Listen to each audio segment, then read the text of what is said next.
बच्चों अस्सलाम वालेकुम। आपका फिजिक्स टीचर दानियाल उमर। आज हम फर्स्ट ईयर फिजिक्स में चैप्टर नंबर 1 को रिवाइज करने जा रहे हैं। चैप्टर नंबर 1 से याद रखिएगा, एक एमसीक्यू आएगा एग्जाम में और 2 शॉर्ट क्वेश्चन आएंगे। एक तो लाजमी एक्सरसाइज से आएगा, हो सकता है दोनों भी आ जाए। इस चैप्टर में से इस दफा लॉन्ग क्वेश्चन भी आ सकता है और चैप्टर नंबर 1 का लॉन्ग क्वेश्चन के लिए जो पेयर बनता है वो चैप्टर नंबर 2 एंड 3 है। समझ गए ना? मीन जो पहला लॉन्ग क्वेश्चन आएगा वो चैप्टर नंबर 1, 2 एंड 3 में से आएगा। अब इसमें से भी लॉन्ग आ सकते हैं। तो इस चैप्टर के अकॉर्डिंग टू स्मार्ट सिलेबस ये इंपॉर्टेंट टॉपिक्स हैं। इन टॉपिक्स को अगर आप समझेंगे, साथ में लिखेंगे, तो ये कभी आपको नहीं भूलेंगे। अब इन टॉपिक्स की तरतीब जो है, पहले कौन सा करना है वो मैं डिसाइड करूंगा, ताकि आप लोगों को इस चैप्टर को समझने में कोई मुश्किल पेश ना आए। बच्चों, चैप्टर नंबर 1 का मोस्ट इंपॉर्टेंट टॉपिक है डायमेंशंस ऑफ फिजिकल क्वांटिटीज। आपको इसके रिलेटेड एक्सरसाइज में भी क्वेश्चन मिलेंगे, वो न्यूमेरिकल भी हो सकते हैं, शॉर्ट भी हो सकते हैं, और ये एज ए लॉन्ग भी पूछा गया है। आने वाले अगले चैप्टर्स में भी इसके रिलेटेड क्वेश्चन आते हैं, तो समझ लें ये बहुत इंपॉर्टेंट टॉपिक है चैप्टर नंबर 1 का। आओ बच्चों इसको समझते हैं। लेट सपोज ये एक रस्सी है जिसमें वेव्स को पैदा किया गया है और v उस वेव्स की स्पीड है, p रस्सी में मौजूद टेंशन, l उसकी लेंथ, m उसका मैस। तो ये स्पीड का फार्मूला करेक्ट है या नहीं कैसे पता चलेगा? डायमेंशंस के जरिए। आपको पता है अगर कोई ऑब्जेक्ट सर्कुलर मोशन करे तो उसके ऊपर क्या लगती है? सेंट्रीपिटल फोर्स, जिसका ये फार्मूला। इस फार्मूले की डेरिवेशन भी किससे हम कर सकते हैं? डायमेंशन से। सो ये डायमेंशंस हैं क्या? आओ बच्चों इसको हम डिफाइन करते हैं। याद रखिएगा, अगर ये लॉन्ग क्वेश्चन पूछा गया तो जिस तरह मैं आपको समझा रहा हूं आपने बिल्कुल यही वर्ड सेम लिख देने हैं, आपको पूरे नंबर मिल जाएंगे। बच्चों 9th क्लास में आपने कुछ बेसिक क्वांटिटीज को पढ़ा था, जिनको हम फंडामेंटल मेजरेबल क्वांटिटीज भी कहते हैं या फंडामेंटल मेजरेबल प्रॉपर्टीज भी कहते हैं। Length, mass, time, temperature, current, amount of substance, intensity of light. अगर मैं इन क्वांटिटीज को एक खास सिंबल से रिप्रेजेंट करने लग जाऊं और इनको स्क्वायर ब्रैकेट में बंद कर दूं, तो ये जो आपको प्रॉपर्टीज नजर आ रही है इन्हीं को हम क्या कहते हैं? डायमेंशंस। सो किसी भी क्वांटिटी की जो डायमेंशंस हैं वो एक्चुअली ये बताती हैं कि वो क्वांटिटी किन किन बेसिक क्वांटिटी से मिलकर बनी है। सुने जरा, जैसे स्पीड है, स्पीड को फाइंड करने के लिए डिस्टेंस और टाइम का होना जरूरी है। तो ये जो मेजरेबल प्रॉपर्टीज हैं जो स्पीड को एक्चुअली डिफाइन कर रही हैं, इन्हीं को हम क्या नाम देते हैं? डायमेंशंस। सो डायमेंशंस आपको क्या देती हैं? किसी भी क्वांटिटी की क्वालिटेटिव नेचर देती हैं। Qualitative nature of physical quantity. या आप ये पॉइंट भी याद कर सकते हैं कि एक्चुअली डायमेंशंस हमें ये बताती हैं कि कोई भी क्वांटिटी दूसरी क्वांटिटीज के साथ कैसे रिलेट करती है, या कोई भी क्वांटिटी बेसिक क्वांटिटीज के साथ कैसे रिलेट करती है। जैसे स्पीड इन दो क्वांटिटीज के साथ रिलेट कर रही है, तो इस स्पीड की डायमेंशंस क्या होंगी हम यहाँ पे चेक करते हैं। सो बच्चों, स्पीड का सिंबल v है, तो इसकी डायमेंशंस फाइंड करने के लिए या तो इसका फार्मूला आना चाहिए या तो इसका यूनिट पता होना चाहिए। फार्मूला भी पता है, यूनिट भी पता है, तो दोनों में से किसी एक चीज का होना जरूरी है। चलिए मैं यूनिट की फॉर्म में लिखता हूँ। स्पीड को मेजर किया जाता है मीटर पर सेकंड में। मीटर किस चीज को शो करता है? लेंथ को। सो लेंथ की डायमेंशन बच्चों क्या हो जाएगी? l। सेकंड किस चीज को शो करता है? टाइम को। तो टाइम की डायमेंशंस क्या हो जाएंगी? t, और ऊपर पावर क्या हो जाएगी? -1। इसका मतलब स्पीड जो है वो लेंथ और टाइम या डिस्टेंस और टाइम से मिलकर बनी है। सो ये हो गई स्पीड की डायमेंशन। इसी तरह करके एक्सेलरेशन की डायमेंशन। सो बच्चों, एक्सेलरेशन का यूनिट या फार्मूला पता होना चाहिए। एक्सेलरेशन होता क्या है? Rate of change of velocity with respect to time. So ऐसे भी लिख सकते हैं, इसको लिख सकते हैं मीटर पर सेकंड स्क्वायर। सो या तो फार्मूला आना चाहिए या तो यूनिट का पता होना चाहिए। तो एक्सेलरेशन का यूनिट क्या होता है? Metre per second square. सो मीटर उसी तरह लेंथ को शो करता है, तो इसकी डायमेंशन हो जाएगी l। सेकंड टाइम को शो करता है, इसकी डायमेंशन हो जाएगी t, और ऊपर पावर आ गई -2। इसी तरह करके बच्चों हम फोर्स की डायमेंशन को फाइंड करते हैं। फोर्स का बच्चों formula according to Newton second law आपने क्या पढ़ा था, F is equal to m into a, ऐसे ही है ना। सो m क्या है, मैस, तो बच्चों मैस का यूनिट क्या हो गया, किलोग्राम। ए क्या है, एक्सलरेशन, तो बच्चों एक्सलरेशन का यूनिट क्या हो गया, मीटर पर सेकंड स्क्वायर, ऐसे ही है ना। सो डायमेंशंस क्या बन जाएगी, किलोग्राम बेटा मैस को शो करता है, तो मैस की डायमेंशन m, मीटर के लिए l और सेकंड के लिए t पावर -2। तो बच्चों अब हम समझते हैं इन डायमेंशंस के डेली लाइफ में क्या यूजेस हैं। पहला यूज बच्चों शॉर्ट क्वेश्चन के लिए बहुत इंपॉर्टेंट है, principle of homogeneity of physical equation. आप डायमेंशंस के जरिए किसी भी फार्मूला या इक्वेशन की करेक्टनेस को चेक कर सकते हैं। जैसे कि मैंने आपको स्टार्ट में बताया, वेव की स्पीड का फार्मूला बच्चों क्या है, v is equal to T multiply L by M whole का स्क्वायर रूट, ठीक है ना। सो हमने चेक करना है डायमेंशनली कि क्या ये फार्मूला करेक्ट है या नहीं, ये इक्वेशन करेक्ट है या नहीं। इसी तरह करके अभी मैं आपको चेक करके बताऊंगा, परेशान। एक्सरसाइज में एक न्यूमेरिकल भी है, E is equal to M C square, Einstein की famous equation, energy mass equation. तो इन दोनों को हम चेक करते हैं डायमेंशंस के जरिए क्या ये करेक्ट हैं या नहीं। सो पहले हम इससे स्टार्ट कर लेते हैं, E is equal to M C square. So हम फाइंड करेंगे dimensions of left hand side. Left hand side पे बच्चों क्या लिखी हुई है, एनर्जी। एनर्जी की डायमेंशंस फाइंड करने के लिए एनर्जी का फार्मूला या बेस यूनिट पता होना चाहिए। देखिए वर्क के बारे में आपने क्या पढ़ा हुआ है, W is equal to F D. Work का यूनिट जूल, या इसे हम लिख सकते हैं न्यूटन मीटर, ऐसे है। और बच्चों न्यूटन, अभी मैंने आपको बताया था F is equal to M A, तो F न्यूटन में मेजर किया जाएगा, m केजी में, और acceleration metre per second square. So अगर मैं न्यूटन की जगह ये पुट करूं kilogram metre per second square, तो ये मेरे पास बन जाएगा joule is equal to kilogram metre per second square, और ये मीटर जब इससे मल्टीप्लाई होगा तो ये क्या बन जाएगा, किलोग्राम मीटर स्क्वायर पर सेकंड स्क्वायर। सो बच्चों एनर्जी का यूनिट क्या होता है, जूल, और जूल के बेसिक यूनिट क्या हो गए, किलोग्राम मीटर स्क्वायर पर सेकंड स्क्वायर। अब इनकी डायमेंशन बच्चों क्या बन जाएगी, ऐसे ही है ना। तो ये किलोग्राम, m लेंथ l ऊपर स्क्वायर, और s t ऊपर पावर -2। मीन किलोग्राम के लिए m, मीटर के लिए l और सेकंड के लिए t, ये सिंबल यूज किए जाएंगे। सो बच्चों लेफ्ट हैंड साइड की आ गई डायमेंशंस। अब हम फाइंड करते हैं डायमेंशन d, मतलब डायमेंशन आपने पूरा ये वर्ड लिखना है, डायमेंशन जगह कम है इसलिए, ठीक है। So dimension of right hand side. So बच्चों राइट हैंड साइड पे क्या लिखा हुआ है, हम इस इक्वेशन की डायमेंशन चेक करने जा रहे हैं। सो बच्चों राइट साइड पे लिखा हुआ है एम सी स्क्वायर। एम यहाँ मैस है, उसका यूनिट क्या हो जाएगा, किलोग्राम।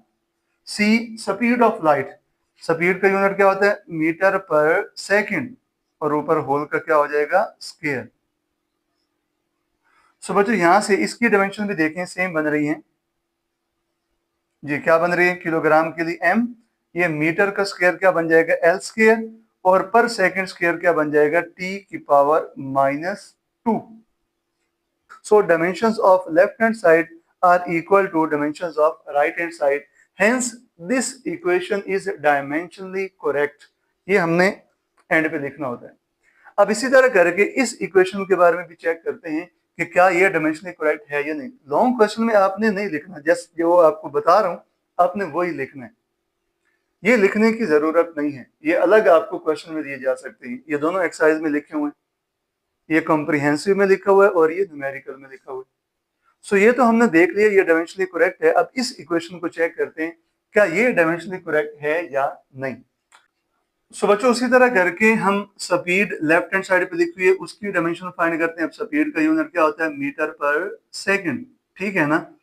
सो बच्चों मीटर के लिए हम डायमेंशन कौन सी यूज करेंगे, एल, और सेकंड के लिए टी ऊपर पावर -1। अब राइट हैंड साइड की बात करते हैं, square root of T tension multiply L by M.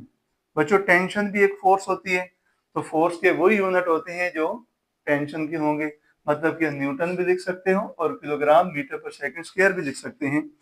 सो मैं यहाँ पे लिख देता हूँ फिलहाल न्यूटन, और लेंथ का यूनिट बच्चों क्या हो जाएगा, मीटर, और एम मैस है, इसका यूनिट क्या हो जाएगा, किलोग्राम, और होल की पावर स्क्वायर रूट को आप लिख सकते हैं 1/2। सो बच्चों न्यूटन की जगह मैं लिख सकता हूँ base unit kilogram metre per second square, तो वो मीटर इस मीटर से मल्टीप्लाई होकर क्या बन जाएगा, किलोग्राम मीटर स्क्वायर पर सेकंड स्क्वायर। और बच्चों डिनोमिनेटर में क्या आ गया, किलोग्राम, और होल की पावर क्या हो गई, 1/2। सो किलोग्राम से किलोग्राम कैंसल, सो मीटर का स्क्वायर, इसके हिस्से की 1/2 पावर अलग कर दो, और पर सेकंड स्क्वायर इसके हिस्से की पावर 1/2 अलग कर दे। सो दोनों की पावर अलग अलग हमने कर दी, तो बच्चों 2 से 2 कैंसिल, ठीक है ना, तो ये क्या बन गया मीटर, और ये 2 से 2 कैंसिल, तो क्या बन गया पर सेकंड। अब मीटर पर सेकंड की डायमेंशन कैसे हम लेंगे बच्चों, मीटर के लिए क्या हो जाएगा एल, और पर सेकंड के लिए टी की पावर -1। सो देखें dimensions of left hand side are equal to dimensions of right hand side, इसका मतलब ये इक्वेशन डायमेंशनली करेक्ट है। बच्चों चलते हैं इस चैप्टर के सेकंड मोस्ट इंपॉर्टेंट टॉपिक की तरफ। अगर आप साथ में लिखते रहेंगे तो आपको तैयार हो जाएगा, थकना नहीं है, एग्जाम करीब है। पता नहीं क्यों बच्चे समझते हैं ये बहुत मुश्किल है, लेकिन बहुत आसान है। आप पढ़ चुके हैं मीटर रूल या स्केल, जो फुट्टा होता है उसका लीस्ट काउंट होता है 1 मिलीमीटर। लीस्ट काउंट मतलब कि वो वैल्यू कम से कम जो एक इंस्ट्रूमेंट मेजर कर सकता है, स्मॉलेस्ट वैल्यू। तो मीटर रूल का लीस्ट काउंट कितना होता है, 1 मिलीमीटर, या आप कह सकते हैं 0.1 सेंटीमीटर। वर्नियर कैलिपर के कितना होता है, 0.1 मिलीमीटर या 0.01 सेंटीमीटर। अब सोचें अगर एक बंदा अकेला दौड़े तो क्या आप बता सकते हैं कि वो फर्स्ट आया या सेकंड है। मीन किसी चीज का फर्स्ट या सेकंड आने के लिए दूसरे के साथ में भागना जरूरी है ना। दो लोग भागेंगे तो पता लगेगा कि कौन फर्स्ट आया और कौन सेकंड है। इसी तरह करके किसी एक इंस्ट्रूमेंट या एक मेजरमेंट को आप प्रिसाइज नहीं कह सकते जब तक दूसरा साथ ना हो। एक बात तो ये याद रखिए। अब प्रिसाइज होने का मतलब क्या है, वो इंस्ट्रूमेंट जिसका लीस्ट काउंट ज्यादा छोटा हो, जो ज्यादा छोटी से छोटी वैल्यू मेजर कर सके। अब मिसाल के तौर पे कोई लेंथ 0.9 मिलीमीटर है, तो मीटर रूल इसको मेजर नहीं कर सकता, क्योंकि वो मिनिमम 1 मिलीमीटर मेजर कर सकते हैं। मीन 1 मिलीमीटर से छोटी वैल्यू मीटर रूल मेजर नहीं कर सकता, लेकिन वर्नियर कैलिपर कर सकते हैं, क्योंकि उसका लीस्ट काउंट 0.1 मिलीमीटर है। तो वो 0.1 भी मेजर कर सकते हैं, 0.2 भी, 3 भी, 4 भी, 5 भी, 6 भी, 7 भी, 8 भी, एंड 0.9। तो इनमें से कौन सा इंस्ट्रूमेंट ज्यादा छोटी वैल्यू मेजर कर सकता है या जिसका लीस्ट काउंट ज्यादा छोटा हो, वो है वर्नियर कैलिपर। तो मैं ये कहूंगा vernier calliper is more precise than metre rule. अगर मैं बात करूं सेक्रू गेज की, और बच्चों ध्यान से बैठिएगा, ठीक है, इसको समझे जरा, बड़ा सिंपल सा टॉपिक है। सेक्रू गेज का लीस्ट काउंट आपने क्या पढ़ा था, थोड़ा थोड़ा याद करें, 0.01 मिलीमीटर या 0.001 सेंटीमीटर। तो इसका मतलब सेक्रू गेज वर्नियर कैलिपर और मीटर रूल से भी ज्यादा प्रिसाइज है, क्योंकि सेक्रू गेज का लीस्ट काउंट इन दोनों से भी छोटा है। तो दो इंस्ट्रूमेंट्स में से कौन ज्यादा प्रिसाइज होगा, जिसका लीस्ट काउंट ज्यादा छोटा होगा। आज के बाद लीस्ट काउंट का आप एक और नाम याद रखें, जिसे हम कहते हैं एब्सोल्यूट अनसर्टेनिटी। अभी ये क्या बला है, इसको हम नेक्स्ट टॉपिक में देखेंगे। फिलहाल तो बस मेरी खातिर इसका एक नाम याद रखना लीस्ट काउंट का, एब्सोल्यूट अनसर्टेनिटी। सो जिसकी एब्सोल्यूट अनसर्टेनिटी या लीस्ट काउंट इंस्ट्रूमेंट का छोटा होगा वो ज्यादा प्रिसाइज होगा। मीन आप मीटर रूल से 1 मिलीमीटर, 2 मिलीमीटर, 3 मिलीमीटर मेजर कर सकते हैं। 2 मिलीमीटर और 3 मिलीमीटर के दरमियान अगर किसी ऑब्जेक्ट की लेंथ आती है तो वो आप इससे मेजर नहीं कर सकते, क्योंकि मीटर रूल मिलीमीटर में पॉइंट में मेजर करने की सलाहियत नहीं रखता। मतलब कि आप मीटर रूल से 2.3 मेजर नहीं कर सकते मिलीमीटर में, क्योंकि इसकी वो सलाहियत नहीं है, कैपेसिटी नहीं। मिलीमीटर की बात करो, सेंटीमीटर में तो कर सकते हैं, जाहिर बात है। देखें ना बच्चों, आप 1 किलोमीटर का हो या 1000 मीटर का हो, बात तो एक ही है ना। तो आप कहें कि लीस्ट काउंट 1 मिलीमीटर है या 0.1 सेंटीमीटर है, बात एक ही है। तो मैं जानबूझ के मिलीमीटर में मेजरमेंट आपको बता रहा हूं कि मीटर रूल या तो 2 मिलीमीटर तक लेंथ मेजर करेगा या तो 3 तक मेजर करेगा। 2 और 3 के दरमियान अगर कोई लेंथ आती है जैसे कि 2.3 मिलीमीटर, तो मीटर रूल 2.3 मिलीमीटर मेजर करने के काबिल नहीं है। लेकिन वर्नियर कैलिपर 2.3 मेजर करने के काबिल है, क्योंकि उसका लीस्ट काउंट कितना है, 0.1 मिलीमीटर। मीन ये पॉइंट के बाद एक डिजिट मेजर करने के काबिल है मिलीमीटर में। मैं बार बार मिलीमीटर की बात कर रहा हूं, आप बेशक सेंटीमीटर में भी याद रख सकते हैं। तो बच्चों क्या समझ आया, कौन सा इंस्ट्रूमेंट ज्यादा प्रिसाइज होगा, जिसका लीस्ट काउंट, या दूसरा नाम मैंने क्या बताया था, एब्सोल्यूट अनसर्टेनिटी। इसको फिलहाल जेल से निकाल दें अभी के लिए, इसको बस याद रखें कि लीस्ट काउंट का दूसरा नाम क्या होगा आज के बाद, एब्सोल्यूट अनसर्टेनिटी। सो वो इंस्ट्रूमेंट या वो मेजरमेंट ज्यादा प्रिसाइज होगी जिसकी एब्सोल्यूट अनसर्टेनिटी छोटी होगी, ज्यादा कम होगी। जैसे कि अगर मैं इन दो को कंपेयर करूं, मीटर रूल का लीस्ट काउंट या एब्सोल्यूट अनसर्टेनिटी 1 मिलीमीटर और वर्नियर कैलिपर का 0.1 मिलीमीटर। इसका मतलब वर्नियर कैलिपर मीटर रूल से ज्यादा प्रिसाइज, क्योंकि वर्नियर कैलिपर का लीस्ट काउंट मीटर रूल के लीस्ट काउंट से छोटा है, लेस है। सो बच्चों, किसी भी मेजरमेंट की प्रिसीजन इंस्ट्रूमेंट पे डिपेंड करती है। आप इंस्ट्रूमेंट देख के बता सकते हैं कि वो किसी दूसरे इंस्ट्रूमेंट से ज्यादा प्रिसाइज है या कम प्रिसाइज। तो बच्चों अब हम समझते हैं एक्यूरेसी के बारे में। जैसे प्रिसीजन के बारे में मैंने आपको बताया कि वो कंपैरिजन में फाइंड की जाती है कि कौन सी मेजरमेंट कम प्रिसाइज है, कौन सी मेजरमेंट ज्यादा प्रिसाइज है। इसी तरह करके एक्यूरेसी भी कंपैरिजन में मेजर की जाती है, कौन सी मेजरमेंट ज्यादा एक्यूरेट है और कौन सी मेजरमेंट कम एक्यूरेट है। ये एक्यूरेसी है क्या, इसको समझने से पहले हम यहाँ पे दो एग्जाम्पल को समझेंगे। जैसे आप इन एग्जाम्पल को देखेंगे आपको समझ आ जाएगी कि एक्यूरेसी का मतलब क्या होता है। यहाँ पे एक हम नई क्वांटिटी को डिफाइन करने जा रहे हैं जिसका नाम है परसेंटेज अनसर्टेनिटी। किसी भी मेजरमेंट में एरर के बारे में जो क्वांटिटी हमें बताती है उसका नाम क्या होता है, परसेंटेज अनसर्टेनिटी। दुनिया में कोई भी मेजरमेंट की जाए, किसी भी इंस्ट्रूमेंट से मेजरमेंट की जाए, तो वो 100% करेक्ट नहीं होती, थोड़ी बहुत उसमें एरर लाजमी होती है। अब वो एरर कम होगी या ज्यादा होगी, कौन बताएगी, परसेंटेज अनसर्टेनिटी। अब बच्चों परसेंटेज अनसर्टेनिटी का फार्मूला क्या होता है, ऊपर आता है लीस्ट काउंट। लीस्ट काउंट का दूसरा नाम मैंने क्या बताया था, याद करें जी, लीस्ट काउंट का दूसरा नाम होता है एब्सोल्यूट अनसर्टेनिटी।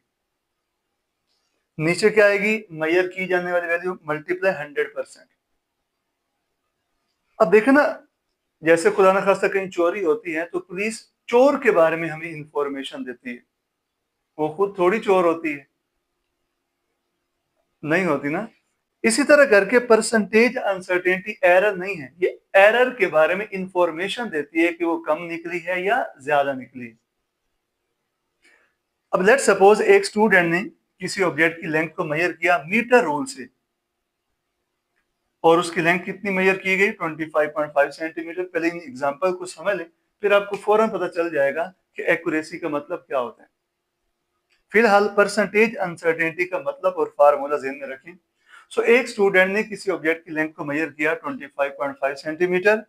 चूंकि मीटर रूल यूज किए तो उसका लीस्ट काउंट कितना होता है, 0.1 सेंटीमीटर। मीन ये पॉइंट के बाद सिर्फ एक डिजिट मेजर करने की इजाजत देता है और वो हमें नजर भी आ रहा है। अब ये सारी वैल्यू जब हम यहाँ पे पुट करते हैं तो हमारे पास परसेंटेज अनसर्टेनिटी की वैल्यू आती है 0.4%। अब 0.4% कम एरर है या ज्यादा एरर है, आप ये नहीं बता सकते जब तक कोई दूसरी मेजरमेंट हमारे पास ना हो, कोई दूसरा इंस्ट्रूमेंट ना हो। अब दो इंस्ट्रूमेंट है, किसी में एरर कम है किसी में ज्यादा है, तो एक को देख के तो आप नहीं ना बता सकते।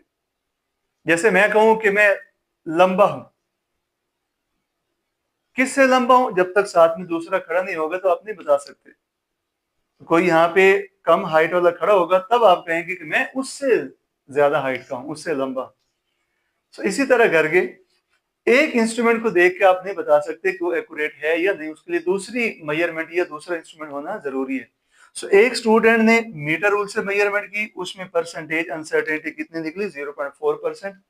एक और स्टूडेंट ने किसी और ऑब्जेक्ट की लेंथ को मेजर किया, किसके जरिए, वर्नियर कैलिपर के जरिए। कितनी लेंथ मेजर हुई, 0.45 सेंटीमीटर। तो इसका लीस्ट काउंट कितना, 0.01 सेंटीमीटर। मीन लीस्ट काउंट में पॉइंट के बाद 2 डिजिट हैं, तो वर्नियर कैलिपर ऐसी वैल्यू मेजर करेगा जिसमें भी पॉइंट के बाद 2 डिजिट या 2 डेसिमल प्लेस हो। खैर, सो परसेंटेज अनसर्टेनिटी हमारे पास कितनी आई, 2%। जब आपने मीटर रूल का यूज करके किसी ऑब्जेक्ट की लेंथ को मेजर किया, उस लेंथ में कमी, कोताही, खराबी या एरर कितने परसेंट थी, 0.4%। जब आपने वर्नियर कैलिपर के जरिए किसी ऑब्जेक्ट की लेंथ को मेजर किया, तो उसकी मेजरमेंट में जो कमी, कोताही, गलतियां, एरर आई, कितनी आई, 2%। तो किस में गलतियां कम निकली हैं, 0.4 इज लेस देन 2%। मीन ये वाली वैल्यू इससे कम है, तो जो मेजरमेंट मीटर रूल से की गई है वो ज्यादा एक्यूरेट है। एक्यूरेसी आपको क्या बताती है कि किस मेजरमेंट की परसेंटेज अनसर्टेनिटी कम है और किसकी ज्यादा है। तो जिसकी परसेंटेज अनसर्टेनिटी कम होगी, उसमें गलतियां कम होगी, वो ज्यादा बेहतर, ज्यादा एक्यूरेट होगी। इसमें 2% एरर है, इसमें 0.4% एरर है। तो ये एरर हमने किससे फाइंड की, परसेंटेज अनसर्टेनिटी से। अब यहाँ पे एक लफ्ज लिखा होगा, एक्यूरेट मेजरमेंट उसे कहते हैं जिसकी परसेंटेज अनसर्टेनिटी कम हो या फ्रैक्शनल अनसर्टेनिटी कम हो, दोनों का मतलब एक ही है।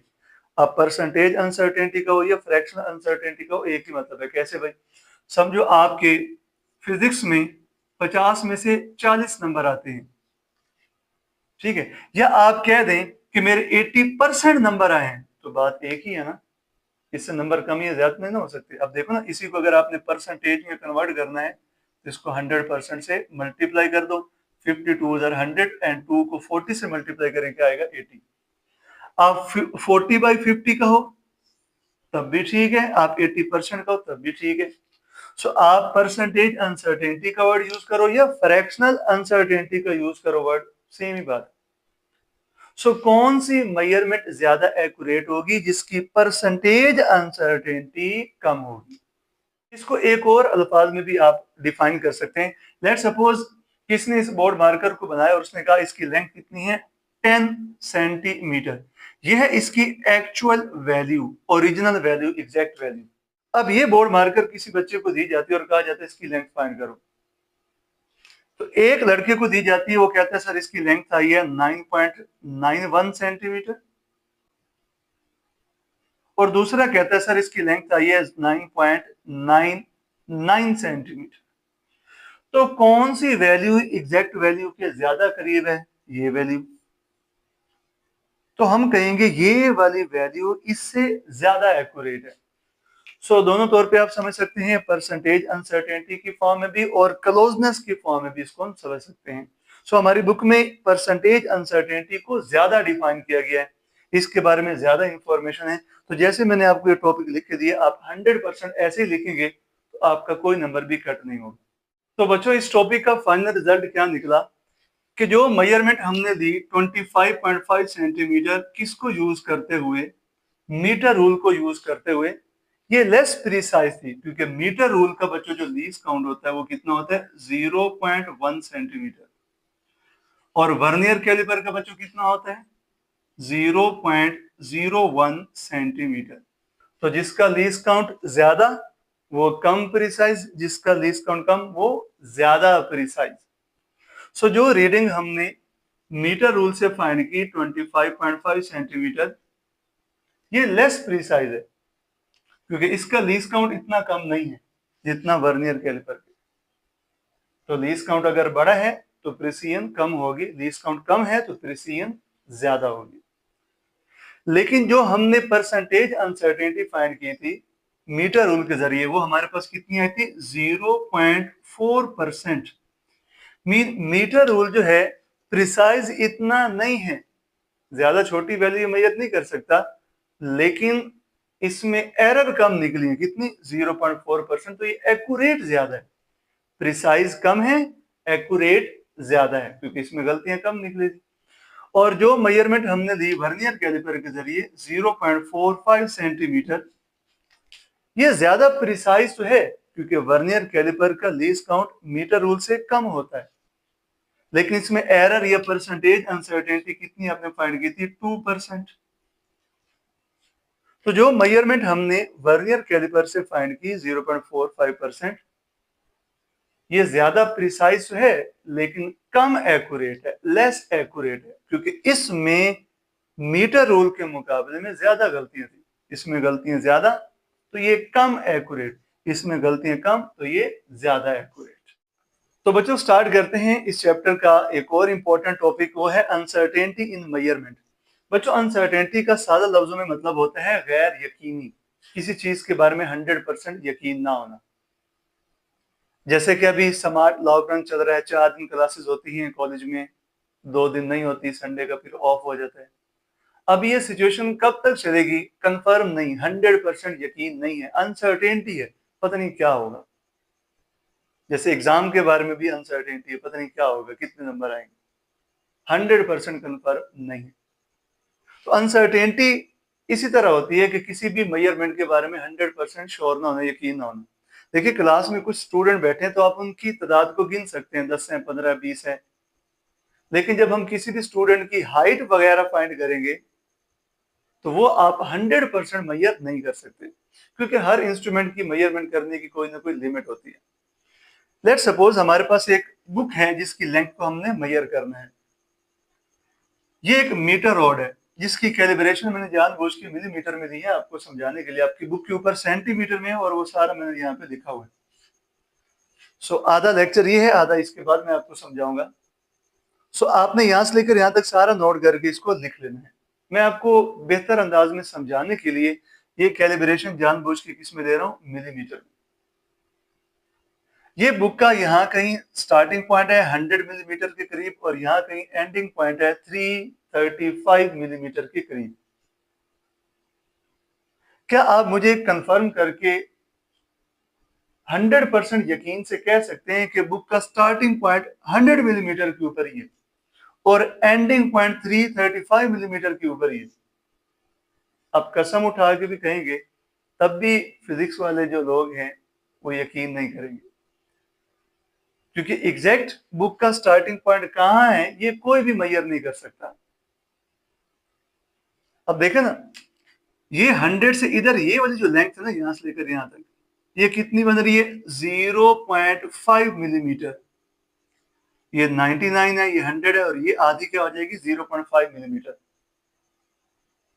आप ये कह सकते हैं कि बुक का जो स्टार्टिंग पॉइंट है वो 0.5 मिलीमीटर के अंदर कहीं है, या थोड़ा सा अगर पीछे हो तो ये हिस्सा भी क्या है, 0.5 मिलीमीटर।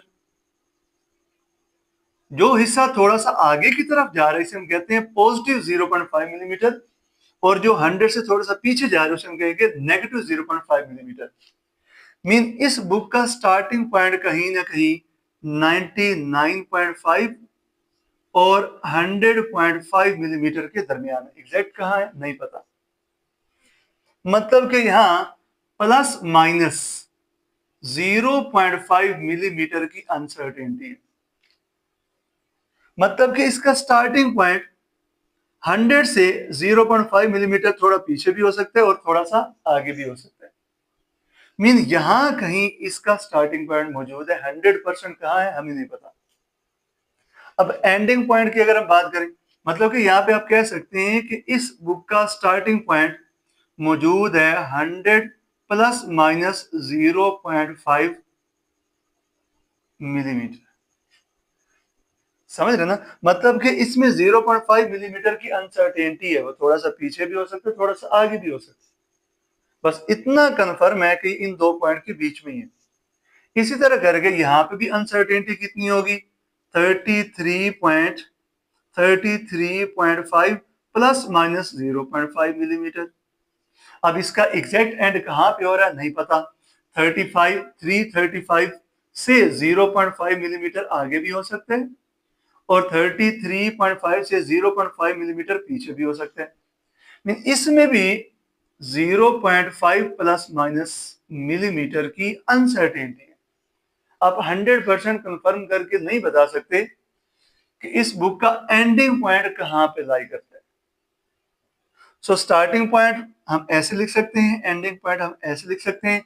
तो अगर इस बुक की लेंथ मेजर करनी है तो हमें दोनों वैल्यूज को क्या करना पड़ेगा, माइनस, मतलब कि 335 प्लस माइनस 0.5 ये अनसर्टेनिटी, माइनस 100 प्लस माइनस 0.5 ये भी अनसर्टेनिटी। दोनों को माइनस करें तब जाके आपके पास आंसर आता है 235 प्लस माइनस 1 यूनिट लग जाएगा मिलीमीटर। अब देखो ना ये 1 कैसे आया, इस तरफ कितनी अनसर्टेनिटी थी, 0.5 मिलीमीटर की, कि हो सकता थोड़ी आगे हो थोड़ी सी पीछे हो।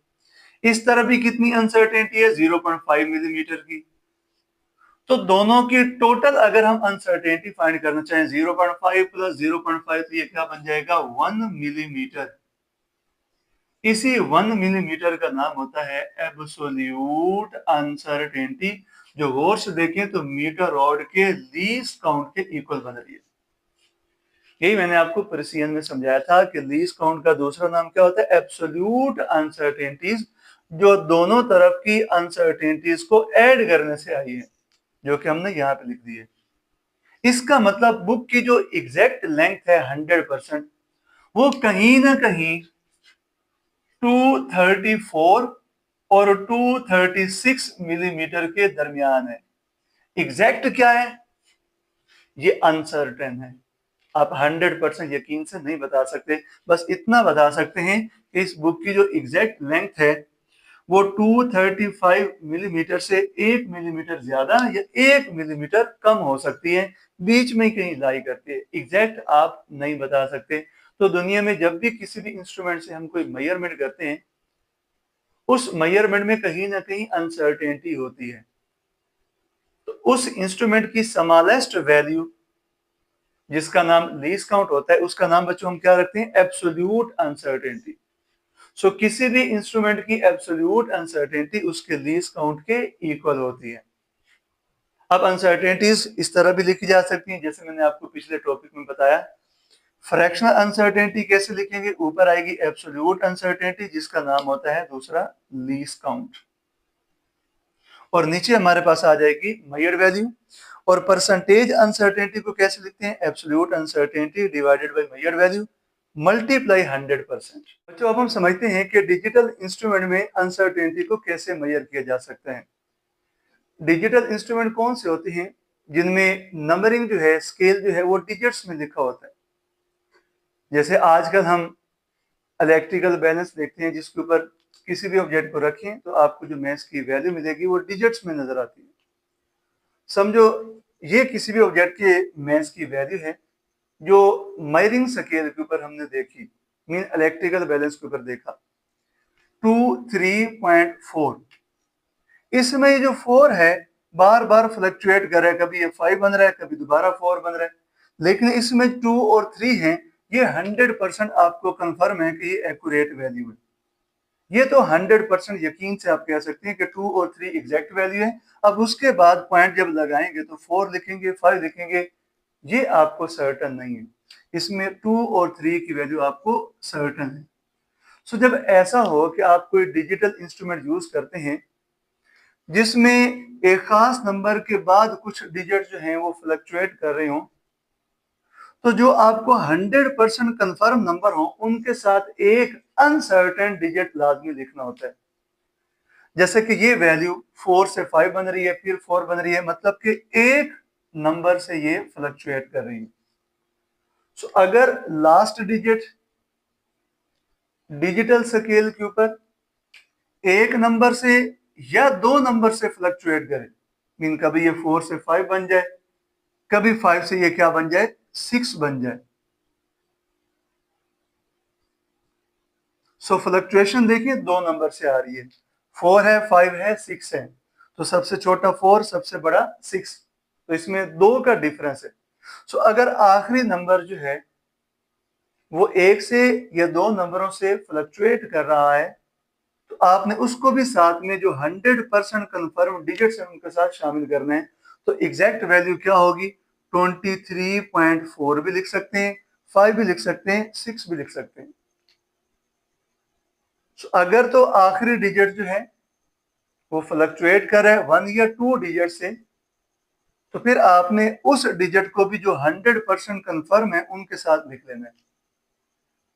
लेकिन अगर यही 4 जो है वो ज्यादा नंबरों से फ्लक्चुएट करे, कभी 4 से क्या हो जाए 9, और कभी क्या हो जाए 6 हो जाए, कभी फिर 4 से क्या हो जाए 8 हो जाए, तो अगर ये दो से ज्यादा डिफरेंस से फ्लक्चुएट करे तो फिर आपने उस डिजिट को ड्रॉप कर देना है। तो फिर आपकी एग्जैक्ट वैल्यू होगी 23। मीन अगर दो के ज्यादा डिफरेंस से ये फ्लक्चुएट करे तो फिर ये हमारे मेजरमेंट का हिस्सा नहीं होंगे, मीन ये सिग्निफिकेंट अब नहीं होंगे। अब ये सिग्निफिकेंट क्या आ गया लफ्ज, तो इसके बारे में अब हम समझते हैं what is meant by significant figures.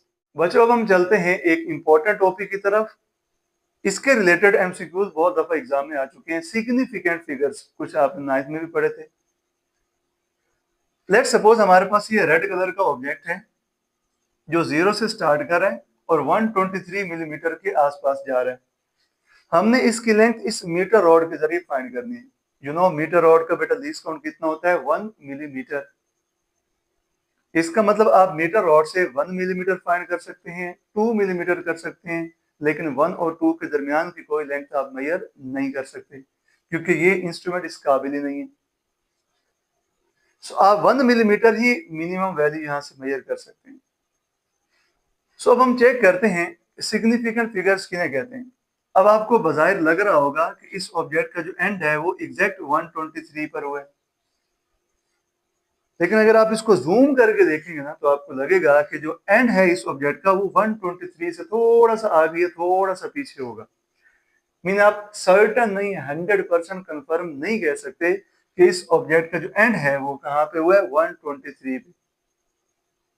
आपको ये तो पता है कि 1 और 2 लाजमी आएंगे वैल्यू में, क्योंकि इधर भी 1 और 2 आ रहा है, फिर 1 और 2, 1 और 2, लेकिन एग्जैक्ट एंड 3 पे हुआ है या नहीं ये आपको कंफर्म नहीं है। 1 और 2 तो 100% कंफर्म है कि वो तो मेजरमेंट में आएंगे। इस 3 के ऊपर आपको डाउट है कि इसकी लेंथ में ये 3 शामिल होगा या नहीं होगा। मीन एग्जैक्ट जो एंड है वो इस 3 पर हुआ है, ये थोड़ा सा आगे हुआ है, ये थोड़ा सा पीछे हुआ है, ये कंफर्म नहीं है। इसका मतलब ये जो आखिरी डिजिट है 3, ये कंफर्म नहीं है, ये डाउटफुल डिजिट है।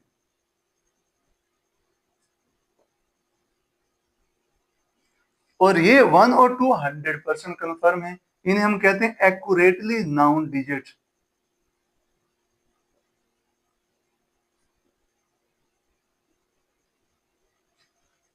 तो जितने भी एक्यूरेटली नाउन डिजिट और पहला डाउटफुल डिजिट होता है, अब ये पहला ही क्यों? लेट सपोज एक स्टूडेंट ने कहा कि सर मैंने इसकी लेंथ मेजर की है, वो आई है 123.1 मिलीमीटर। तो मैं कहूंगा भाई आप सीरियसली गलत कह रहे हो। क्यों? क्योंकि मीटर रॉड से या तो 123 मिलीमीटर मेजर कर सकते हैं या 124, 123.1 आप मेजर नहीं कर सकते। क्यों? क्योंकि ये वैल्यू 123 और 124 के दरमियान आ रही है और मीटर रूट इस काबिल नहीं है कि ये 123 और 124 के अंदर की कोई लेंथ मेजर करे। तो हम कहेंगे भाई ये डाउटफुल है। ये सेकंड डाउटफुल डिजिट है जो कि मेजरमेंट का हिस्सा ही नहीं है, और ये फर्स्ट डाउटफुल डिजिट है। तो एक्यूरेटली नाउन डिजिट्स और फर्स्ट डाउटफुल डिजिट, इनको मिलाएं तो बच्चों क्या बनते हैं? Significant figures. अब बुक में ये बच्चों टॉपिक बहुत लेंथी लिखा हुआ है, तो जो इसमें मेन इंपॉर्टेंट बातें जो आपके समझने की हैं वो मैं आपको सारी समझा देता हूँ। जैसे इसके रूल्स हैं, मल्टीप्लिकेशन है, डिवीजन है, एडिशन है, सब्ट्रैक्शन है, ये सारी बातें अब हम समझते हैं।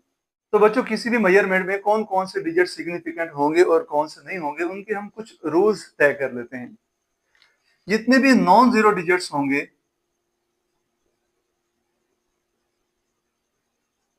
वो सारे के सारे सिग्निफिकेंट्स होंगे।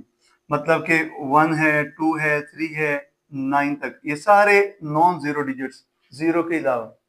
लेट सपोज मीटर रूल इस्तेमाल करते हुए एक लेंथ मेजर करते हैं 123 मिलीमीटर। इसमें 1 भी सिग्निफिकेंट, 2 भी सिग्निफिकेंट एंड 3 भी सिग्निफिकेंट, तो इसमें टोटल कितने हो जाएंगे? 3 सिग्निफिकेंट फिगर्स। अब मैं आपसे क्वेश्चन करता हूं, एक स्टूडेंट्स वर्नियर कैलिपर के इस्तेमाल करके मिलीमीटर में वैल्यू मेजर करता है, लेट सपोज 23.56 मिलीमीटर। क्या ये सही कह रहे हैं? वर्नियर कैलिपर के जरिए वर्नियर कैलिपर का लीस्ट काउंट मिलीमीटर में कितना होता है? 0.1 मिलीमीटर। वर्नियर कैलिपर की बात कर, तो एक स्टूडेंट कहता है कि मैंने वर्नियर कैलिपर का इस्तेमाल किया और एक ऑब्जेक्ट की लेंथ मेजर की है 23.56। क्या वो सही कह रहे हैं? वो गलत कह रहे हैं, क्योंकि लीस्ट काउंट कितना है? 0.1 मिलीमीटर। इसका मतलब वर्नियर कैलिपर मिलीमीटर में पॉइंट के बाद कितने डिजिट अलाउ करता है? सिर्फ एक। और इधर क्या लिखें? 2। तो ये मेजरमेंट का हिस्सा नहीं है। बाकी जो हमारे पास डिजिट्स बच गए हैं, क्योंकि वो तीनों नॉन जीरो हैं, तो तीनों के तीनों सिग्निफिकेंट हैं। तो बच्चों इस तरह घबराने की जरूरत नहीं, आपको जस्ट एक नंबर दिया जाएगा, जैसे मैं बताता हूँ आपको 23.78, और पूछा जाएगा बताएं भाई इसमें कितने सिग्निफिकेंट फिगर है। ये नहीं बताया जाएगा, ना ये पूछा जाएगा कि वो किससे मेजर किया गया, किस यूनिट में। जस्ट एक नंबर लिखा होगा और सिग्निफिकेंट फिगर की तादाद बतानी है। तो इसमें 3 सिग्निफिकेंट फिगर और इसमें 4 सिग्निफिकेंट फिगर, क्योंकि जितने भी नॉन जीरो होते हैं वो सारे सिग्निफिकेंट होते हैं। सो बच्चों आगे चलते हैं, रूल नंबर 2। अगर कोई जीरो या जीरोज सिग्निफिकेंट फिगर्स के दरमियान आ जाए तो वो भी सिग्निफिकेंट होंगे। जैसे कि मैं कहता हूं 23.01, तो कितने सिग्निफिकेंट हैं? 4।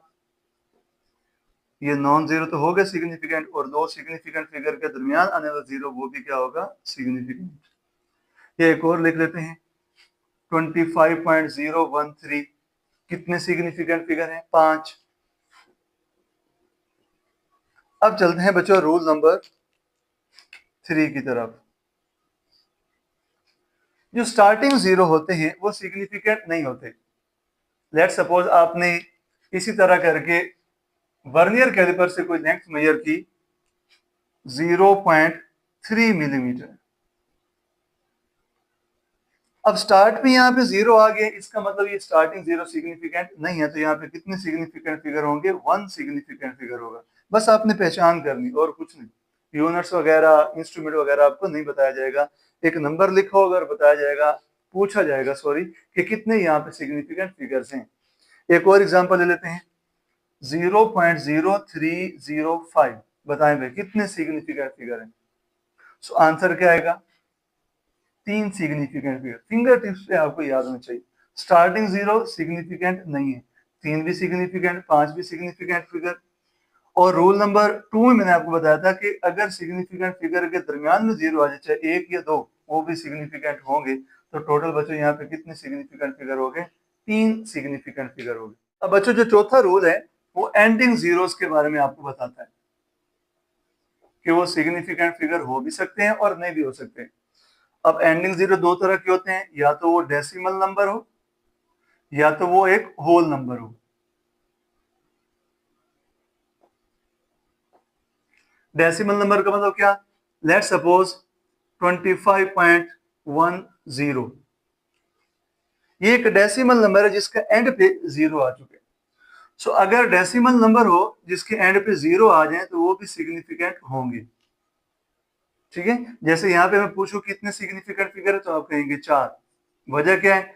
251, ये तो नॉन जीरो है, और नॉन जीरो तो हमेशा सिग्निफिकेंट होते हैं।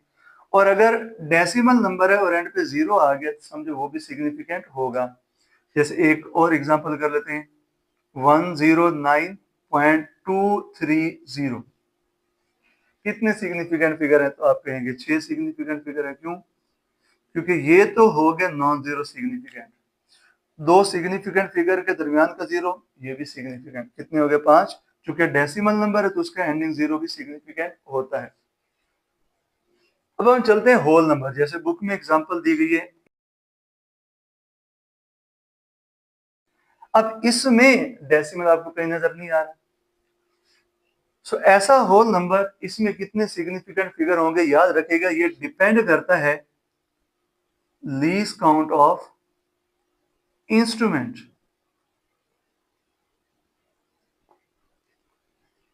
अच्छा, ये तो आपको इकाई दहाई तो पता ना, 8000।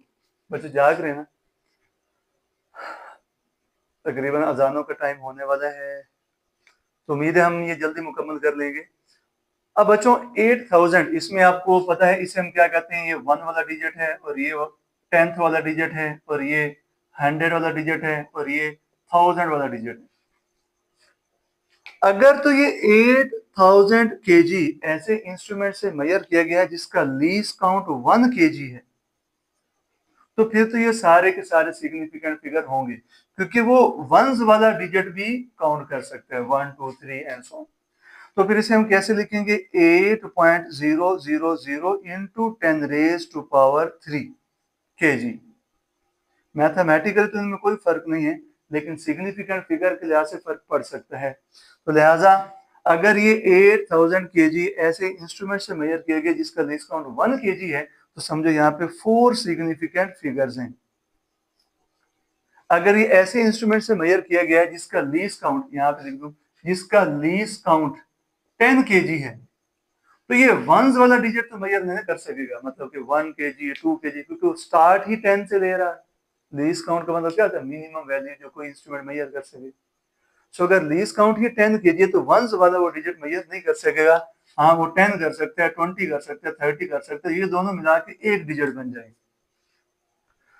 सो मतलब कि हम इसी 8000 को फिर हम लिख सकते हैं 8.00, क्योंकि इनको मिला के एक जीरो हम लिखेंगे, into 10 raise to power 3 KG. देखा जाए तो इन दोनों में कोई फर्क नहीं है, मैथमेटिकल तो सेम है, लेकिन सिग्निफिकेंट फिगर के लिहाज से इनमें फर्क पड़ गया है। अब यहाँ पे बच्चों सिग्निफिकेंट फिगर कितने रह गए, 3 सिग्निफिकेंट फिगर। बच्चों अक्सर आपने देखा होगा जब हम किसी भी न्यूमेरिकल को सोल्व करते हैं तो हमें पता नहीं चलता कि एंड पे हमने कितने डिजिट लेने हैं और कितने राउंड ऑफ करने हैं। सो इसी चीज को हम यहाँ पे सिग्निफिकेंट फिगर में समझेंगे। बच्चों याद रखिएगा, जब हम सिग्निफिकेंट फिगर्स को मल्टीप्लाई या डिवाइड या मल्टीप्लाई एंड डिवाइड करते हैं तो आंसर में कितने सिग्निफिकेंट फिगर आएंगे, इसको हमने चेक करना है। तो बच्चों याद रखिएगा, ये जो 10 रेज टू पावर लिखा होता है ये सिग्निफिकेंट फिगर में काउंट नहीं होती। जब आप इन दो नंबर्स को मल्टीप्लाई करके जो भी आंसर आए उसको इस नंबर पे डिवाइड करेंगे तो आपको एक बड़ा सा नंबर मिलेगा। अब इसमें करेक्ट आंसर कैसे लिखेंगे इसको आपने समझना है। अभी एक्सरसाइज का शॉर्ट क्वेश्चन भी है कि जब हम सिग्निफिकेंट फिगर्स को मल्टीप्लाई या डिवाइड करते हैं या मल्टीप्लाई एंड डिवाइड करते हैं तो आंसर में कितने सिग्निफिकेंट फिगर आएंगे, जितने सबसे कम होंगे। अब देखिए जरा, इस नंबर में कितने सिग्निफिकेंट फिगर है, 1 2 3 4, ये सिग्निफिकेंट फिगर नहीं होंगे। 10 की पावर में लिखा हुआ नंबर सिग्निफिकेंट नहीं होता। तो यहाँ सिग्निफिकेंट फिगर कितने हैं, 4। यहाँ कितने, 1 2 3, यहाँ पे है 3, यहाँ पे कितने हैं, 1 2 3 4 4। तो सबसे कम कितने हैं, 3। तो आंसर में भी कितने होने चाहिए, 3, वो भी राउंड ऑफ करके। सो ये पहला सिग्निफिकेंट, ये दूसरा, ये तीसरा, बाकी सबको कर देना है खत्म। कैसे चेक करते हैं, मीन इन सब को हमने ड्रॉप कर देना है, ये 7 से लेकर 2 तक, इन सब को हमने क्या करना है, ड्रॉप कर देना है। जब हम डिजिट्स को ड्रॉप करते हैं तो जो पहला ड्रॉपिंग डिजिट है अगर वो 5 से बड़ा हो तो पीछे वाले में हम 1 ऐड कर लेते हैं। सो आंसर बनेगा 1.4। चूंकि 7 पहला ड्रॉपिंग डिजिट है जो कि 5 से बड़ा है तो इसमें हम 1 ऐड कर लेंगे, फिर बन जाएगा 1.46 और 10 रेज टू पावर 3 लाजमी लिखना, वरना आंसर गलत हो जाएगा, क्योंकि वो तो बीच में वैल्यू का हिस्सा है ना। सिग्निफिकेंट फिगर यहाँ पे कितने होने चाहिए, 3, क्योंकि सबसे कम कितने हैं, 3। इसी तरह करके एमसीक्यू नंबर 9 और 10 आप इन दो नंबर को मल्टीप्लाई करते हैं, इसमें कितने सिग्निफिकेंट फिगर है, 1 2 3 4 5।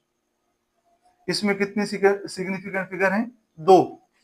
तो आंसर में भी सबसे कम होने चाहिए, मतलब कि 2। तो जब आप इनको मल्टीप्लाई करेंगे आंसर आएगा 4.6। ये एमसीक्यू दिए हुए आपको। 10वें में क्या किया है, इन दो नंबर को डिवाइड किया है। यहाँ पे सिग्निफिकेंट फिगर कितने हैं? 3। यहाँ पे कितने हैं? 2, क्योंकि एंडिंग 0 भी सिग्निफिकेंट फिगर होता है, डेसिमल नंबर भी। तो जब हम मल्टीप्लाई या डिवाइड करते हैं तो आंसर में कितने सिग्निफिकेंट फिगर होंगे? जितने सबसे कम होंगे। तो यहाँ कितने हैं? 2, तो इधर भी कितने हैं? 2। अब बात करते हैं जब एडिशन एंड सब्ट्रैक्शन की जाती है। बच्चों अभी मैंने आपको राउंड ऑफ करना सिखाना है, ठीक है? इसके बाद देखिएगा जब हम सिग्निफिकेंट फिगर्स को ऐड करते हैं या सब्ट्रैक्ट करते हैं, जैसे कि इन दोनों को हमने ऐड किया, दोनों क्वेश्चंस में नंबर्स को, जब इन तीनों नंबर को ऐड करेंगे ये बनेगा, इन तीन नंबर्स को ऐड करेंगे ये बनेगा। तो करेक्ट आंसर क्या होगा? एडिशन एंड सब्ट्रैक्शन में क्या देखे जाते हैं?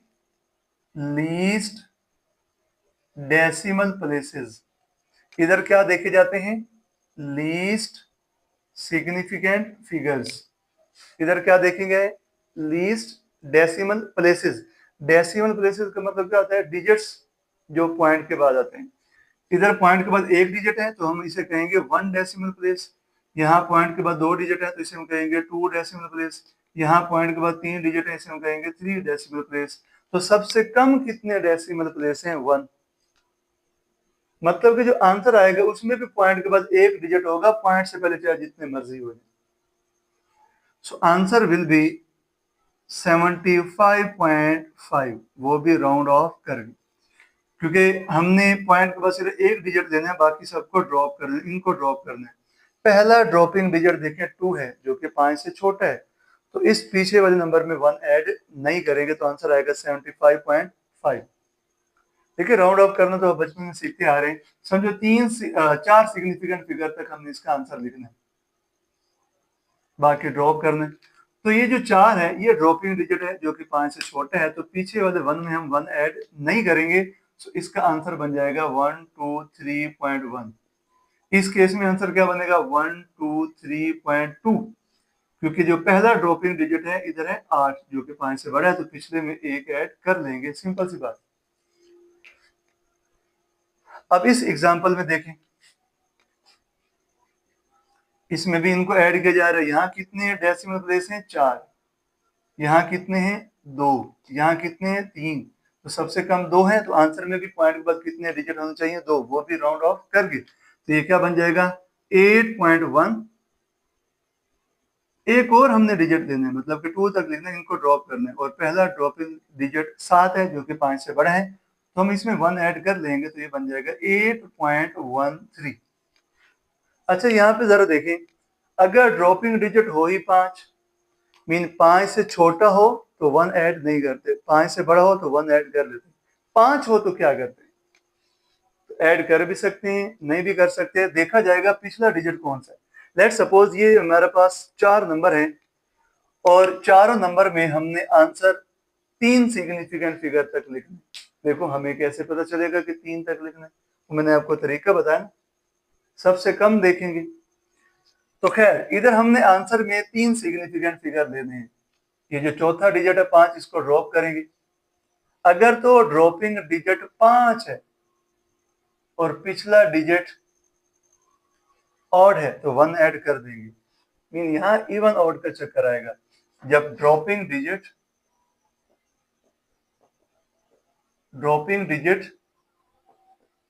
5 हो तो फिर हम क्या देखेंगे कि पिछला डिजिट इवन है या ऑड है। अगर तो ऑड है तो 1 ऐड कर देंगे, तो ये बन जाएगा 43.8। और अगर इवन हो तो सेम रखेंगे। इसी तरह यहाँ पे भी क्या आएगा? ड्रॉपिंग डिजिट क्या है? 5, बाकी सबको उड़ा दो। सो ये बन जाएगा 56.8, क्योंकि पिछला नंबर इवन है, तो इवन को रिटेन करते हैं। ये इवन ऑड का चक्कर बच्चों तब देखना है जाके भाई, इवन ऑड का चक्कर तब देखना है जब ड्रॉपिंग डिजिट क्या हो? 5। अगर तो ड्रॉपिंग डिजिट 5 से छोटा है तो पिछले डिजिट में 1 ऐड ना करें। अगर ड्रॉपिंग डिजिट 5 से बड़ा है तो पिछले डिजिट में 1 ऐड कर दें, सिंपल। लेकिन अगर ड्रॉपिंग डिजिट 5 हो तो पिछले वाला देखा जाएगा इवन है या ऑड है। इवन हो तो 1 ऐड नहीं करेंगे, ऑड हो तो 1 ऐड कर दें। अब आपकी बुक में ये मिस्टेक दी, इसको सही करना। 56.9 नहीं आएगा, ये 56.8 आएगा, क्योंकि ड्रॉपिंग डिजिट 5 है और पिछला डिजिट इवन है। इवन को वैसे लिख दिया जाता है। 73.65, यहाँ पे फिर 5 आ गया और पिछला डिजिट देखें जरा 6 इवन है तो ये बन जाएगा 73.6, यहाँ पे क्या बन जाएगा 64.4, क्योंकि ये पिछला डिजिट 5 से पीछे कौन सा है, ऑड में 1 ऐड कर लेंगे। स्टार्ट करते हैं इस चैप्टर का आखिरी topic, assessment of total uncertainty in final result. Mean जब भी आप कैलकुलेशन करके कोई फाइनल रिजल्ट निकालते हैं या किसी न्यूमेरिकल को सोल्व करके आंसर निकालते हैं, उस आंसर में कितनी अनसर्टेनिटी होगी, ये हमने इस टॉपिक में फाइंड करनी है। सो बच्चों याद रखिएगा, किसी भी कैलकुलेशन का फाइनल रिजल्ट लिखने का ये तरीका होता है, उस कैलकुलेशन की मेजर की हुई फाइनल वैल्यू प्लस माइनस उस वैल्यू की एब्सोल्यूट अनसर्टेनिटी, जिसका दूसरा नाम बच्चों हमने क्या रखा था, लीस्ट काउंट। समझो ये x1 है, इस पॉइंट की वैल्यू कितनी है 15.4 प्लस माइनस 0.1 सेंटीमीटर, मीन ये मीटर रॉड से मेजर की गई है क्योंकि उसका लीस्ट काउंट कितना होता है 0.1 सेंटीमीटर। दूसरे पॉइंट की दूरी कितनी है 25.6 प्लस माइनस 0.1 सेंटीमीटर। तो ये दोनों पॉइंट्स एक दूसरे से कितना दूर है, इनके दरमियान जो दूरी है वो कैसे फाइंड करेंगे, जी बताएं जरा। इन दोनों को हम क्या करेंगे, माइनस कर देंगे। So x is equal to x2 minus x1, x मतलब इन दोनों के दरमियान का डिस्टेंस, कैसे फाइंड करेंगे, दोनों को माइनस कर देंगे तो ये हमारे पास आया आंसर। अब ये जो 0.2 सेंटीमीटर है ये कैसे आया, अभी मैंने आपको बताया कि अगर हम एडिशन या सब्ट्रैक्शन करके कोई फाइनल रिजल्ट निकालते हैं तो उस फाइनल रिजल्ट में कितनी अनसर्टेनिटी होगी, उसके लिए दी गई एब्सोल्यूट अनसर्टेनिटीज को ऐड कर लिया जाता है। x1 की ये एब्सोल्यूट अनसर्टेनिटी, x2 की ये, तो फाइनल रिजल्ट में कितनी अनसर्टेनिटी आएगी, उसके लिए इन दोनों को हम क्या करेंगे, ऐड कर लेंगे। अब बच्चों आगे चलते हैं, जब हम कोई फाइनल रिजल्ट निकालते हैं मल्टीप्लिकेशन या डिवीजन करके तो फिर क्या किया जाता है, याद रखना बच्चों इस केस में percentage uncertainties are added. MCQs के लिए बच्चों बार बार बता रहा हूं, ये आपने याद रखना है। लेट सपोज वोल्टेज की वैल्यू ये है और जिस इंस्ट्रूमेंट से मेजर किया गया उसकी लीस्ट काउंट 0.1 वोल्ट, करंट की वैल्यू ये है और ये उसका लीस्ट काउंट या एब्सोल्यूट अनसर्टेनिटी। मुझे फाइंड करनी है रेजिस्टेंस की वैल्यू, ओम लॉ लगाएं तो V is equal to I R, so R is equal to V by I, V by I. तो बच्चों R की वैल्यू भी फाइंड करनी है और उसकी एब्सोल्यूट अनसर्टेनिटी भी फाइंड करनी है। तो वैल्यू कैसे फाइंड करेंगे, बाय यूजिंग फार्मूला, यहाँ वोल्टेज की मेजर वैल्यू, यहाँ करंट की मेजर वैल्यू, आंसर ये। अब कैलकुलेटर से देखें तो आंसर 5 आता है, आपने 5 नहीं लिखना। अभी मैंने आपको समझाया था अगर हम सिग्निफिकेंट फिगर्स को डिवाइड करते हैं तो आंसर में कितने सिग्निफिकेंट फिगर होंगे, जितने सबसे कम होंगे। इसके भी दो, इसके भी दो, तो आंसर में भी कितने चाहिए, 2। तो अगर 5 लिखें तो इसको आपने 5 नहीं लिखना बल्कि 5.0 लिखना है, ताकि सिग्निफिकेंट फिगर भी कितने बन जाए, 2 बन जाए। ये होगी आर की मेजर की हुई वैल्यू जो हम यहाँ पे लिखेंगे फाइनल रिजल्ट में, जैसे आपको नजर आ रही है। अब हम देखना चाहते हैं आर में कितनी परसेंटेज अनसर्टेनिटी है, एब्सोल्यूट अनसर्टेनिटी है। तो आर की एब्सोल्यूट अनसर्टेनिटी फाइंड करने के लिए हम पहले फाइंड करेंगे आर की परसेंटेज अनसर्टेनिटी। बात को याद रखिएगा, अगर हम कोई फाइनल रिजल्ट निकालते हैं दो क्वांटिटीज को डिवाइड करके, तो जो रिजल्ट है उसकी परसेंटेज अनसर्टेनिटी तब आती है जब दी हुई क्वांटिटीज की परसेंटेज अनसर्टेनिटीज को ऐड कर लें, परसेंटेज अनसर्टेनिटीज को ऐड कर लें। देखिए आर की परसेंटेज अनसर्टेनिटी का फार्मूला मैंने आपको बताया था, कैसे फाइंड करेंगे परसेंटेज अनसर्टेनिटी इन आर। ऊपर होता है लीस्ट काउंट, नीचे होती है मेजर्ड वैल्यू मल्टीप्लाई 100%। अगर हमने आर का लीस्ट काउंट फाइंड करना है तो उसकी वैल्यू मेजर की हुई होनी चाहिए, वो तो हमने निकाल ली। उसकी परसेंटेज अनसर्टेनिटी होनी चाहिए, वो नहीं निकली। सो यही मैं कह रहा हूं, अगर आर की परसेंटेज अनसर्टेनिटी आपने फाइंड करनी है तो वोल्टेज और करंट की परसेंटेज अनसर्टेनिटीज को ऐड कर लेंगे। अब सिंपल सी बात है, वोल्टेज की परसेंटेज अनसर्टेनिटी कैसे फाइंड करेंगे, ऊपर लीस्ट काउंट नीचे मेजर वैल्यू, आंसर है 3%। अब ये एमसीक्यूज के लिए बच्चों आपने याद रखना। करंट की परसेंटेज अनसर्टेनिटी कितनी है? 7%। सो रेजिस्टेंस की परसेंटेज अनसर्टेनिटी कितनी होगी? इन दोनों को ऐड कर। सो रेजिस्टेंस की परसेंटेज अनसर्टेनिटी कितनी आई? 10%। मीन इस वैल्यू में 10% जो है वो गड़बड़ है, 10% जो एरर है, जो हमने यहाँ पे रेजिस्टेंस की निकाली है इसमें। सो अगर आपने लीस्ट काउंट फाइंड करना है तो परसेंटेज अनसर्टेनिटी इन रेजिस्टेंस कितनी हमने निकाली है? 10%। ये देखने उसके बाद एक शॉर्टकट भी बताता हूँ। लीस्ट काउंट हमने फाइंड करना है। अरे भाई क्यों फाइंड करना है? क्योंकि रेजिस्टेंस का फाइनल रिजल्ट दिखने का ये तरीका ना, एक मेजर्ड वैल्यू जो तो हमने कर ली, फिर आएगा उसका लीस्ट काउंट या एब्सोल्यूट अनसर्टेनिटी, वो हमारे पास अभी नहीं आई, हमारे पास तो परसेंटेज अनसर्टेनिटी आई। लीस्ट काउंट या एब्सोल्यूट अनसर्टेनिटी अभी हमारे पास नहीं आई, तो हम इसी फार्मूले का इस्तेमाल करेंगे। यहाँ पे क्या आएगी? परसेंटेज अनसर्टेनिटी 10%, फिर आएगा least count bye measured value 5.0 into 100%। तो इसको सिंप्लीफाई करें, 5 इधर आके मल्टीप्लाई करें, 100 इधर आके डिवाइड कर दें, परसेंट से परसेंट कैंसिल। सो बच्चों आंसर हमारे पास आएगा 0.5। इसको निकालने का एक शॉर्टकट ये है कि जो आपने आर की वैल्यू फाइंड की है उसको आर की परसेंटेज अनसर्टेनिटी से क्या करते हैं? मल्टीप्लाई। मतलब कि अगर मुझे 5.0 का फाइंड करना है 10%, तो मैं 5.0 को 10% से क्या करूंगा? मल्टीप्लाई। और परसेंट का मतलब बच्चों क्या होता है? बाई 100। तो ये हो जाएगा 50/100, जो कि हमारे पास क्या आएगा? 0.5। ऐसे भी हम कर सकते हैं। सो ये आ गया हमारे पास रेजिस्टेंस का फाइनल रिजल्ट। सो बच्चों अब हम चलते हैं उन क्वेश्चंस की तरफ। तो बच्चों सम टाइम हम जब भी कोई फार्मूला यूज करते हैं वहां कोई ना कोई पावर आ जाती है, तो पावर फैक्टर में कैसे अनसर्टेनिटी को फाइंड करते हैं? आइए बच्चों समझते हैं। समझो एक सर्कल है, उस सर्कल का रेडियस की ये वैल्यू है और ये उसकी एब्सोल्यूट अनसर्टेनिटी। हमने उस सर्कल का क्या फाइंड करना है? एरिया। तो एरिया का फार्मूला क्या होता है सर्कल का? पाई आर स्क्वायर। अब देखिए इसमें पावर आ गई। So, ऐसे क्वेश्चंस पावर फैक्टर मीन इनमें अनसर्टेनिटी को कैसे फाइंड करते हैं, तो इस एग्जांपल के जरिए में पता चल जाएगा। ठीक है बच्चों, जागते रहें।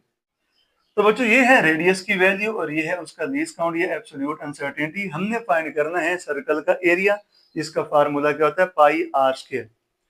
सो बच्चों सबसे पहले तो आप इसमें पाई की वैल्यू पुट कर दें, फिर आर की वैल्यू 1.25 है उसका स्क्वायर। अब ये जो पाई है इसको आपने कंसीडर नहीं करना सिग्निफिकेंट फिगर में, क्योंकि ये कांस्टेंट वैल्यू है। बाकी रहेगी आर का स्क्वायर, मतलब कि 1.25 इंटू 1.25, 3.14 को सिग्निफिकेंट में काउंट ना करें। जब भी दो सिग्निफिकेंट फिगर मल्टीप्लाई किए जाते हैं तो आंसर में कितने सिग्निफिकेंट फिगर होंगे? जितने सबसे कम होंगे। इसके भी 3, इसके भी 3, तो आंसर में भी कितने होने चाहिए? 3। इसको सिंप्लीफाई करें तो ये आपको नंबर मिलता है। तो हमें कितने सिग्निफिकेंट फिगर चाहिए? 3, वो भी राउंड ऑफ करके। तो यहाँ तक हमारा आंसर होना चाहिए 4.9। उसके बाद जो 0 है उसमें हम 1 ऐड करेंगे, क्योंकि उसके बाद जो ड्रॉपिंग डिजिट है वो 5 से बड़ा है। सो एरिया की मेजर्ड वैल्यू बच्चों क्या होगी? 4.91। ये देखिए 3 सिग्निफिकेंट फिगर में। क्यों? क्योंकि यहाँ पे भी मल्टीप्लाई होने वाले सिग्निफिकेंट फिगर 3 ही है। अब एरिया की वैल्यू तो हमने मेजर कर ली, अब एरिया का चाहिए एब्सोल्यूट अनसर्टेनिटी या least count. So power factor के क्वेश्चंस में जैसे आपको नजर आ रहा है, एरिया की जो परसेंटेज अनसर्टेनिटी होगी, एरिया की परसेंटेज अनसर्टेनिटी वो कैसे निकलेगी? अगर हम रेडियस की परसेंटेज अनसर्टेनिटी को उसकी पावर से मल्टीप्लाई कर दें। तो पहले हमें रेडियस की क्या फाइंड करनी पड़ेगी? Percentage uncertainty. कैसे? ऊपर लीस्ट काउंट, नीचे मेजर वैल्यू, मल्टीप्लाई 100%, तो आंसर क्या आएगा? 0.8%। मीन रेडियस की परसेंटेज अनसर्टेनिटी कितनी है? 0.8%। मीन रेडियस की वैल्यू में 0.8% गड़बड़ है। तो एरिया में कितनी परसेंटेज अनसर्टेनिटी होगी? उसके लिए हम रेडियस की परसेंटेज अनसर्टेनिटी को पावर 2 से क्या करेंगे? मल्टीप्लाई। सो अगर रेडियस की परसेंटेज अनसर्टेनिटी 0.8% है तो एरिया की कितनी होगी? 1.6%। सो एरिया का लीस्ट काउंट फाइंड करने का तरीका मैंने आपको क्या बताया? इस 1.6% को एरिया की मेजर की जाने वाली वैल्यू, मतलब किससे क्या करें? मल्टीप्लाई। सो आंसर हमारे पास क्या आएगा? 0.08 यूनिट लगेगा centimetre cube, sorry centimetre square, centimetre square, centimetre square. बच्चों एक यहाँ पे कॉन्सेप्चुअल क्वेश्चन कर लेते हैं छोटा सा। ये हमारे पास एक सिलेंडर है जिसकी लेंथ L है और डायामीटर D है। डायामीटर समझते हैं ना, सामने वाले फेस के आर पार जो लाइन जा रही है, ये इसकी लेंथ सामने से इस तरह सर्कुलर नजर आएगा, और ये जो सेंटर से गुजरने वाली लाइन है इसकी लेंथ को हम कहते हैं डायामीटर, पता ही होगा। सो अगर मैं कहूं कि लेंथ में परसेंटेज अनसर्टेनिटी है 0.3% और डायामीटर में परसेंटेज अनसर्टेनिटी है लेट सपोज 0.8%, तो बताएं इस सिलेंड्रिकल वॉल्यूम में कितनी परसेंटेज अनसर्टेनिटी होगी। अब पहले वॉल्यूम का फार्मूला आना चाहिए, तो यहाँ कहीं मैं लिख देता हूँ। वॉल्यूम का बच्चों फार्मूला क्या होता है, सिलेंडर का वॉल्यूम क्या होता है, एरिया इनटू लेंथ। अब एरिया तो है नहीं तो उसकी जगह लिखेंगे पाई आर स्क्वायर, क्योंकि सामने से एरिया गोल गोल होता है, तो पाई आर स्क्वायर मल्टीप्लाई लेंथ। अब रेडियस भी यहाँ पे नहीं है, यहाँ तो डायमीटर है, तो रेडियस क्या होता है डायमीटर का हाफ। तो वॉल्यूम हो जाएगा आर की जगह हम क्या लगा देंगे d/2, तो ये बन जाएगा पाई डी स्क्वायर और नीचे आ जाएगा 4 मल्टीप्लाई एल। अब वॉल्यूम की परसेंटेज अनसर्टेनिटी फाइंड करने के लिए डायमीटर और लेंथ की परसेंटेज अनसर्टेनिटीज को ऐड कर लेंगे। अब लेंथ की बच्चों परसेंटेज अनसर्टेनिटी कितनी दी हुई है 0.3 प्लस कर देंगे डायमीटर की। अब चूंकि डायमीटर की परसेंटेज अनसर्टेनिटी 0.8 है और उसके ऊपर पावर 2 है, सो डी स्क्वायर की परसेंटेज अनसर्टेनिटी कैसे फाइंड करेंगे, डी की परसेंटेज अनसर्टेनिटी को 2 से मल्टीप्लाई करके, मतलब इसको 2 से मल्टीप्लाई करें बन जाएगा 1.6%। तब जाके वॉल्यूम की परसेंटेज अनसर्टेनिटी हमारे पास निकली 1.9%। जो एक्सरसाइज के कॉम्प्रिहेंसिव क्वेश्चन में पूछा गया है कि टाइमिंग एक्सपेरिमेंट में अनसर्टेनिटी को हम कैसे फाइंड करते हैं। लेट सपोज एक पेंडुलम है जिसके टाइम पीरियड में हमने अनसर्टेनिटी को फाइंड करना है। यहां से पेंडुलम को छोड़ा जाता है, ये 30 वाइब्रेशन मुकम्मल करते हैं, नंबर ऑफ वाइब्रेशन, और टोटल जो टाइम लगता है 54.6 सेकेंड्स लगते हैं। और जिस इंस्ट्रूमेंट से हमने ये टाइम मेजर किया है उसका जो लीस्ट काउंट है वो है 1/10 ऑफ सेकेंड, मतलब कि 0.1 सेकेंड। तो अगर आपने टाइम पीरियड में एब्सोल्यूट अनसर्टेनिटी को फाइंड करना है तो उसका तरीका ये होगा कि आपने टाइमिंग एक्सपेरिमेंट जो हम कर रहे हैं जिस डिवाइस से, उसके लीस्ट काउंट को नंबर ऑफ वाइब्रेशन पे डिवाइड करना होता है। अब देखना, एक तो टाइम पीरियड की एब्सोल्यूट अनसर्टेनिटी होगी, एक उस इंस्ट्रूमेंट की होगी जिससे हमने इस टाइम पीरियड को मेजर किया। तो टाइम पीरियड में जो हम कैलकुलेट करने जा रहे हैं पेंडुलम का, उसमें कितनी एब्सोल्यूट अनसर्टेनिटी होगी, उसके लिए टाइमिंग जो डिवाइस है उसकी एब्सोल्यूट अनसर्टेनिटी को नंबर ऑफ वाइब्रेशंस पे क्या करेंगे डिवाइड। ये मैंने लिख दिया है, आपने सबसे पहले यही लिखना है, उसके बाद ये कैलकुलेशन कर लेनी है अपनी तरफ से। अब इन दोनों को अगर मैं डिवाइड करूं तो मेरे पास आंसर आता है 0.003 सेकेंड। देखो किसी भी रिजल्ट को लिखने का तरीका मैंने आपको क्या बताया था, एक होगी मेजर्ड वैल्यू और एक होगा प्लस माइनस एब्सोल्यूट अनसर्टेनिटी। अब टाइम पीरियड की वैल्यू हमने मेजर करनी है तो उसकी एब्सोल्यूट अनसर्टेनिटी तो आ गई, तो वैल्यू कैसे मेजर की जाए। सो बच्चों टाइम पीरियड के कई फार्मूले, उसमें से एक फार्मूला हर जगह का इस्तेमाल होता है, वो क्या होता है T by number of vibration. आपने 10th में पढ़ा था फ्रीक्वेंसी क्या होती है, number of vibration divided by total time. तो फ्रीक्वेंसी और टाइम पीरियड एक दूसरे के उलट होते हैं। सो बच्चों टाइम पीरियड बन जाएगा टी टोटल टाइम, ये वाला, divided by number of vibrations. So अगर मैं टाइम पीरियड की वैल्यू को फाइंड करना चाहता हूं सो मैं क्या लिखूंगा 54.6 डिवाइडेड बाई टोटल वाइब्रेशन 30। तो टाइम पीरियड की मेजर की जाने वाली वैल्यू कितनी आएगी 1.82 सेकेंड, और इसकी एब्सोल्यूट अनसर्टेनिटी कितनी है 0.003 सेकेंड। सो फाइनल रिजल्ट बच्चों हमारे पास क्या आया, t इज इक्वल टू, पहले लिखी जाएगी मेजर्ड वैल्यू 1.82 सेकेंड, और फिर लिखा जाएगा बच्चों plus minus absolute uncertainty 0.003 second.